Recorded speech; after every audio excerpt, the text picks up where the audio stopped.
नमस्कार, मैं हूं आपके साथ मयंक। देखिए, एक बड़ी खबर, क्या ईरान ने गिरा दिए हैं 2 फाइटर जेट। ये एक ऐसी खबर है जिसका ना कोई कंफर्मेशन है और ना जिसके बारे में कोई देश कुछ बोलने को तैयार है। ना ईरान ने कुछ कहा, ना अमेरिका ने कुछ कहा, ना इजराइल ने कुछ कहा, सब चुप है। लेकिन इस तरह की चर्चा छिड़ी हुई है, कई मीडिया में आप इस तरह की बात देख सकते हैं और हर कोई इस पे बड़े दबे छुपे अंदाज में जो है इसमें बात हो रही है। और ये कहा गया कि कल 4 घंटे के लिए जब ईरान ने अपना एयर स्पेस बंद किया था, उस दौरान क्या ईरान की सीमा के करीब 2 जेट मार गिराए गए। अब ये खबर शुरू कैसे हुई और कल 4 घंटे के दौरान क्या हुआ, इस पे एक बार फिर से चर्चा करते हैं कि कैसे इन 4 घंटे के दौरान जब ईरान ने अपना एयर स्पेस बंद किया था तो अमेरिका और ईरान एकदम जंग के मुहाने पर खड़े हुए थे। और ये खबर आई कहाँ से कि ईरान ने 2 अमेरिकी जेट या ईरान ने किसी देश के 2 जेट गिरा दिए हैं। ये खबर शुरू कैसे हुई? देखिए, अब आपको पहले पूरी कहानी समझनी पड़ेगी। मैंने अपने पिछले वीडियो में भी बताया था कि इन 4 घंटों में क्या हुआ और आज आप देखिए अमेरिका के तमाम अखबार, न्यूज़ चैनल्स, यूरोप के न्यूज़ चैनल्स इस बात से भरे पड़े हैं कि कैसे अमेरिका के जेट ईरान की तरफ बढ़ने लगे थे। हमने परसों रात को ये बात बताई थी आपको। अब देखिए हुआ क्या इस 4 घंटे में और ये खबर आई कैसे। बताया ये जाता है कि कल अचानक अमेरिकी जेट्स ने 3 एयर बेसेस से उड़ान भरी थी ईरान पर हमला करने के लिए। और फ्लाइंग उसके जो F-35 जेट्स हैं, F-16 जेट्स हैं, तीनों ने उड़ान भरी। कहाँ से उड़ान भरी? कुवैत में जो एयरबेस है वहाँ से, अल असद एयरबेस से और अल उदैद एयरबेस से। यानी ये 3 जगह से, कुवैत से, कतर से और तीसरा जो है वो इराक से, ये 3 जगह से अमेरिकी जेट्स ने ईरान की तरफ बढ़ना शुरू किया। और ये प्लान के तहत था कि ईरान पे बड़े हमले होने हैं और ईरान पर एयर स्ट्राइक करने जा रहे हैं। अमेरिका के प्लेन्स उड़ने शुरू हो जाते हैं। उसके बाद जब वो ईरान की एयर स्पेस के करीब जाते हैं, इसी बीच अचानक डोनाल्ड ट्रंप का आदेश आता है कि ये स्ट्राइक रोक दीजिए। और ये जितने अमेरिकन प्लेन्स उड़ रहे थे, ये सब के सब वापस लौटने शुरू हो जाते हैं। और ये वही टाइम है जैसे ही ये खबर आई कि ईरान की दिशा में अमेरिकी प्लेन्स बढ़ने शुरू हो गए हैं, ईरान ने फ़ौरन अपना एयर स्पेस बंद कर दिया। करीब 4 घंटे तक कल आपने नोटिस किया होगा ईरान का एयर स्पेस बंद था, जिसकी बड़ी चर्चा हुई। और उस 4 घंटे के बाद अचानक वो एयर स्पेस खोल दिया गया। देखिए, ये बड़ा नोटिसेबल होता है। जो वॉर इंडस्ट्री होती है वो हर चीज़ को बड़ी माइन्यूटली फॉलो करती है। मैंने भी हर चीज़ को बड़ी माइन्यूटली फॉलो किया कि 4 घंटे में क्या हुआ। अब ये खबर तो कंफर्म है साहब कि ये 3 जगह से अमेरिकी जेट्स उड़े थे ईरान पर एयर स्ट्राइक करने के लिए। ट्रंप ने एंड टाइम पे आदेश दिया और वो वापस लौट गए। अब देखिए हुआ क्या, आखिर ये ट्रंप ने आदेश क्यों दिया। अब इसी बीच खबरें ये आने लगी कई जगह से, जो है इस तरह की चर्चाएं। मेरे पास कल कई लोगों के फ़ोन आए कि क्या वाकई ऐसा है। और कई सारे इस तरह की जो है वेबसाइट्स पे इस तरह की बातें आई सामने कि ऐसा बताया जा रहा है कि ईरान के बॉर्डर पर, जो कि इराक से लगता है, वहाँ पे कल 2 प्लेन्स गिराए गए हैं। अब ये 2 प्लेन किस देश के हैं नहीं पता। क्या प्लेन वाकई गिरे हैं, इस बारे में कोई कंफर्मेशन नहीं है। किस देश के प्लेन गिराए गए, इस बारे में भी कोई कंफर्मेशन नहीं है। क्या ईरान ने अमेरिका के कोई जेट या इजराइल के कोई जेट या किसी अरब कंट्री का कोई जेट जो है वो मार गिराया है, कोई जानकारी नहीं है। ये जेट गिरे, क्या ये ईरान के जेट थे, इस बारे में भी कोई जानकारी नहीं है। लेकिन इस तरह की खबरें ज़रूर हैं, सुगबुगाहट है कि क्या इस 4 घंटे के दौरान ईरान के बॉर्डर पर 2 जेट गिरे। अब देखिए, ये बात पहले से तय थी। ये जो फर्स्ट प्लान था, जो कि फेल हो गया ऑलमोस्ट अमेरिका का, कि जो अलाई कंट्रीज़ हैं, अरब कंट्रीज़, यहाँ से बेसिस से जेट फ्लाई करेंगे और ईरान में घुसेंगे। अब ये प्लान आखिर में ट्रंप ने क्यों रोका है? 4 घंटे की कहानी समझिए आप। आखिरी मोमेंट में बस चंद मिनटों की बात थी और ईरान पर एयर स्ट्राइक होती। ट्रंप ने प्लान क्यों बदला? देखिए, पहले मैं आगे बढ़ूँ, आपको एक रीज़न बताऊँ, लेकिन मैं आपको एक वॉल स्ट्रीट जर्नल में जो खबर छपी है, जो हम बात परसों कर रहे थे, वो वॉल स्ट्रीट जर्नल में एक दिन बाद छपी। देखिए, president Trump was advise that a large scale strike against Iran was unlikely to make the government fall. देखिए, ये बहुत बड़ी खबर।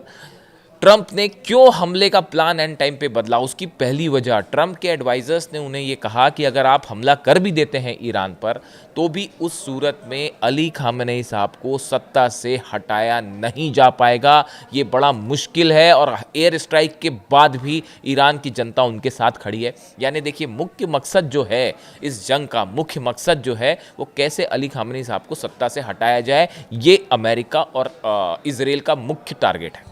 अब ट्रंप ने आदेश दे दिए कि स्ट्राइक कर दीजिए और प्लेन बढ़ने लग गए, लेकिन इस बीच बताया जाता है कि ये बात उनको समझाई गई, ये बात कही गई, ऐसा सोर्सेज से खबरें हैं, कई अखबारों में छपी हैं कि ये कहा गया ट्रंप को कि भाई देखिए आप अगर हमले कर भी देते हैं तो भी अली खामेनेई साहब को, अगर आप ये सोचते हैं कि हमले करके उनकी सत्ता पलट जाएगी तो ऐसा नहीं होगा, लोगों का कोई विद्रोह बढ़ जाएगा, ऐसा नहीं होगा, बल्कि ईरान में जो प्रदर्शन हो रहे हैं वो कम होने शुरू हो गए, तो सत्ता परिवर्तित नहीं होगी, आपका एयर स्ट्राइक का मकसद फेल हो जाएगा। बात नंबर एक, क्यों ट्रंप ने अपना प्लान बदला। दूसरा, जो अखबार में छपी हुई खबर मैं बता रहा हूं, and could spark a wider conflict, US official said, मतलब उन्होंने ये मैं आपको कुछ वॉल स्ट्रीट जर्नल का जो आर्टिकल छपा है उसी की कुछ लाइन बता रहा हूं, उसमें ये कहा गया, उसमें ये दूसरी जो बड़ी बात ये कही गई कि अगर आप हमला कर देते हैं उसके बाद एक बहुत बड़ा युद्ध छिड़ सकता है जिसमें रशिया की भी एंट्री हो जाएगी, चाइना की भी एंट्री हो जाएगी और उसके बाद इस जंग को रोकना मुश्किल हो जाएगा। यानी एक आप लिमिटेड स्ट्राइक अगर करना चाहेंगे, इससे युद्ध की, महायुद्ध की चिंगारी छिड़ सकती है,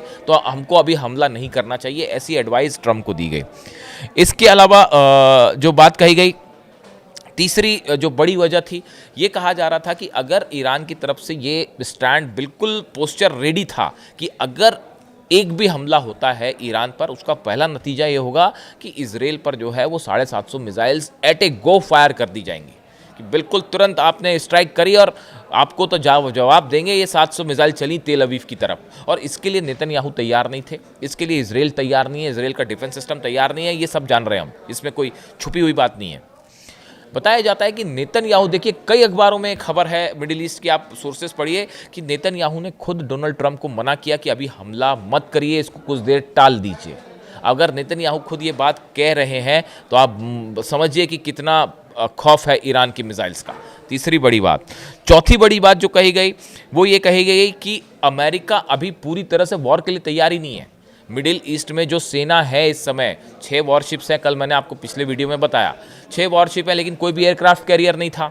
उसके अलावा सबमरीन्स का मूवमेंट भी वैसा नहीं था कि भाई आपने हमला तो कर दिया, अब हमला करने के बाद मान लीजिए कि अगर रशिया ने भी इस पर स्ट्राइक कर दी या रशिया कूद गया युद्ध के बीच में, या मान लीजिए, और नॉर्थ कोरिया की तो पूरी एक अलग ही कहानी है साहब, उसकी तो हम अलग से बात करेंगे।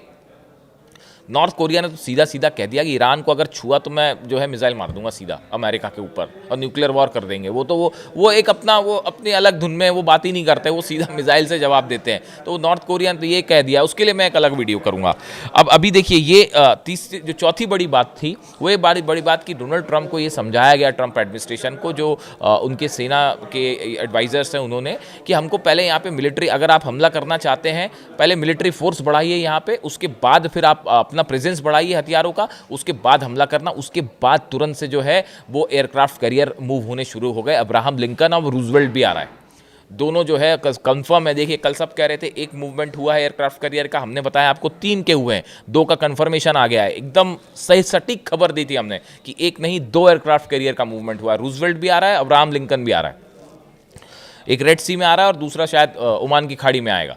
अब देखिए हो ये रहा है कि एयरक्राफ्ट कैरियर, इसी फैसले के बाद कि अभी सेना कम है, हमला करेंगे तो कहीं लेने के देने ना पड़ जाए, तो वो उसने तैनात कर रखी 500 खैबर मिसाइलें, तो वो एयरक्राफ्ट कैरियर बुलाने का फैसला हुआ। चौथी वजह कि ट्रंप ने आखिरी समय में फैसला क्यों डाला। 5वीं बड़ी वजह, यूएई, दुबई, बहरीन, कतर, दोहा, जॉर्डन, इन सब ने जो है, इन सब देशों ने ये कहा डोनाल्ड ट्रंप को, अमेरिका को ये संदेश दिया कि देखिए आप हमले करना करिए, हम अपने जेट्स नहीं देंगे ईरान के खिलाफ। ये ईरान की बहुत बड़ी डिप्लोमेटिक जीत है, बहुत बड़ी डिप्लोमेटिक जीत है ये।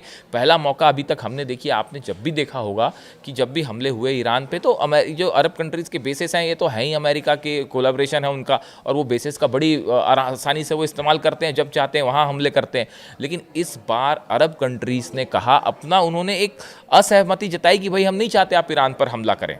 ये बड़ी जीत है ईरान की। Middle east, the king of middle east ऐसे नहीं कहा जा रहा ईरान को। एक अकेला देश दुनिया भर के देशों से पंगा ले रहा, बड़ी बड़ी महाशक्तियों से लड़ रहा है, तो कोई तो वजह होगी। पांचवी बड़ी वजह, अरब देशों को भी ये बात समझ आने लगी कि भैया कोई फ़ायदा नहीं है इनसे जंग करने का, ये हारते वारते हैं नहीं।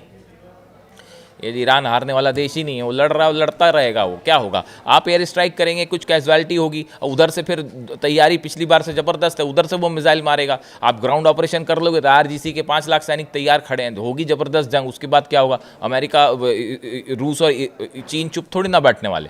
तो ये हालात बिगड़ जाएंगे। ये बात समझाई गई डोनाल्ड ट्रंप को कि अरब देश भी इसके लिए राज़ी नहीं है, इजराइल भी अभी पूरी तरह से तैयार नहीं है। तो ये 5-6 बड़ी वजह, और सबसे बड़ी वजह, छठी वजह, ये जो खबरें आई खैबर मिसाइल्स वाली, ये एक्चुअली कंफर्म हो गई खबरें कि बड़ी सारी मिसाइल्स जो हैं वो अमेरिका के इन देशों में जितने बेसेस हैं सब पे तैनात हैं, पिन पॉइंटेड, कि आपने हमला किया और ये मिसाइल चली अल उदैद बेस, ये चली अल असद बेस, और ये जो है चली कुवैत। तो अब ऐसे में ये है समस्या कि भाई इन सब देशों के क्या मिसाइल डिफेंस सिस्टम एक्टिव हैं, कोऑर्डिनेटेड पोर्शन। आप देखिए होता क्या है, जब वॉर होता है और कई देश मिलकर जब एक देश पर अटैक करते हैं तो ये प्लान तैयार है। इसके लिए बड़ी बैठकें चली पिछले 5 दिन में। मैं आपको बताऊं, अरब देशों के बीच में और अमेरिका के जो मिलिट्री एक्सपर्ट्स हैं इनके बीच में बड़ी बैठकें हुई कि भाई ईरान की अगर मिसाइल्स आ गई तो उसको कौन रखेगा। जो मिसाइल दुबई की तरफ, जो मिसाइल सऊदी की तरफ जाएगी उसको कौन रोकेगा।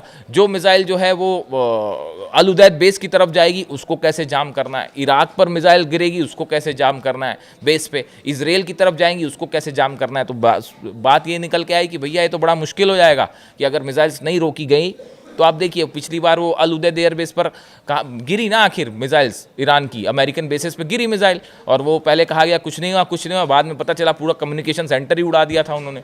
तो ये बड़ा मुश्किल होता है डिफेंस सिस्टम को 3-4 देशों के बीच में कोऑर्डिनेट करना। और वाकई अगर 1000 मिसाइल दाग दी ईरान ने तो क्या होगा।